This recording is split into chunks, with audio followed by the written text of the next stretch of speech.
अभी ये बयान जारी किया है कि हम आजाद और खुद मुख्तार फिलिस्तीन की हमेशा से वकालत करते आए हैं। वही तो सुधांशु जी कह रहे हैं। और क्या कह रहे हैं वो?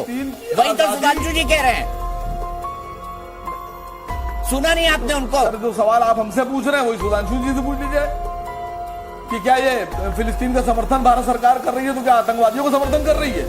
हमारे आतंकवादी संगठन है, फिलिस्तीन के लोग नहीं। असीम वकार साहब यही तो आप भूल जाते हैं, यही गड़बड़ कर जाते हैं सर, रॉन्ग नंबर टाइप करते हैं। चलिए इस बीच एक बड़ी खबर आ रही है और इसके क्या मायने हैं दीपक बोरा जी समझेंगे, लेकिन सबसे पहले जवाब ले लेते हैं सुधांशु जी। कई सवाल उठाए असीम वकार, बताया नहीं मुझे उन्होंने कुरान पढ़ी कि नहीं पढ़ी। देखिए, आपने जो भारत सरकार का वक्तव्य बनाया उसमें मान्यवर इतनी चालाकी मत दिखाइए, आधा सेंटेंस मत बोलिए। भारत सरकार ने बहुत साफ कहा है कि हम फिलिस्तीन का एक राज्य के रूप में हम उसको स्वीकार करते हैं, मान्यता देते हैं, परंतु इस समस्या का समाधान इजराइल के साथ शांतिपूर्ण वार्ता के द्वारा, बहुत स्पष्ट कहा गया है, शांति by the peaceful negotiation with Israel. अब जब पीसफुल निगोशिएशन ही खत्म हो गया, हमास ने जाके आतंकवादी हमला कर दिया, तो उस बात का बेस ही खत्म हो गया ना मान्य। तो हमने कब कहा कि वो आतंकवाद का समर्थन तो वो कर रहे हैं जो हमास के पक्ष में खड़े हुए हैं। मगर मैं एक और बात बताना चाहूंगा दीपक, भारत की राजनीति का एक अद्भुत प्रयोग देखिए कि वही पार्टियां, मणिशंकर अय्यर तो कांग्रेस के नेता है ना, जो भारत के मुसलमानों को फिलिस्तीन तक से जोड़ने के लिए दौड़े पड़े हैं और हिंदुओं को जातियों में तोड़े पड़े। अद्भुत राजनीति है ना कि हिंदुओं में तो कहेंगे ये तोड़ दो, ये कर दो, इतने का हिस्सा बताओ, वहां कहेंगे यहां भी जोड़ दो, हिंदुस्तान में नहीं फिलिस्तीन तक जोड़ दो।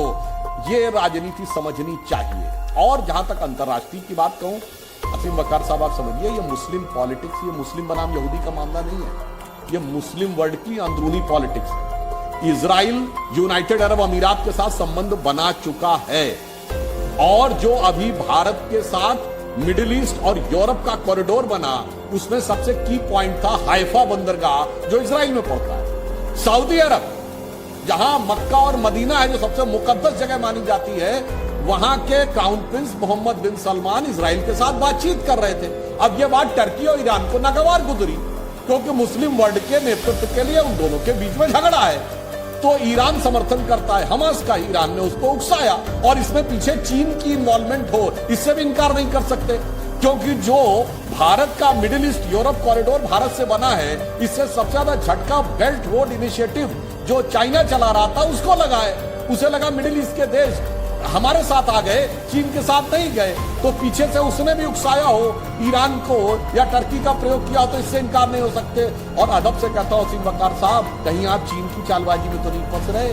वो चीन जो टोपी नहीं रखने देता, जो दाढ़ी नुचवा लेता है, जो मस्जिदों पे गुंबद नहीं रखने देता, जो एलानिया कहता है कि रमजान पब्लिकली नहीं रख सकते, मोहम्मद साहब का नाम नहीं जोड़ सकते, कहां फंस रहे हैं भैया? समझ में तो रहो कि लड़ाई लड़ रहे हैं कि लड़ाई के मोहरे बन रहे हैं।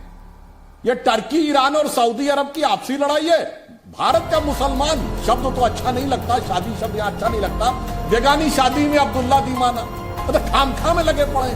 पता नहीं इसमें इराक की चाल, ईरान की चाल है, टर्की की चाल है, चाइना की चाल है, आपस की लड़ाई है, मगर यहां भाई साहब झंडा बुलंद किए पड़े। चलो भाई छत्र कट्टरपंथी से खुश हो जाएंगे, मेरा थोड़ा सा 1-आधा% वोट बढ़ जाएगा। अब देश को चाहे उसकी जो कीमत चुकानी पड़े और उससे क्या फर्क पड़ता है। ठीक है।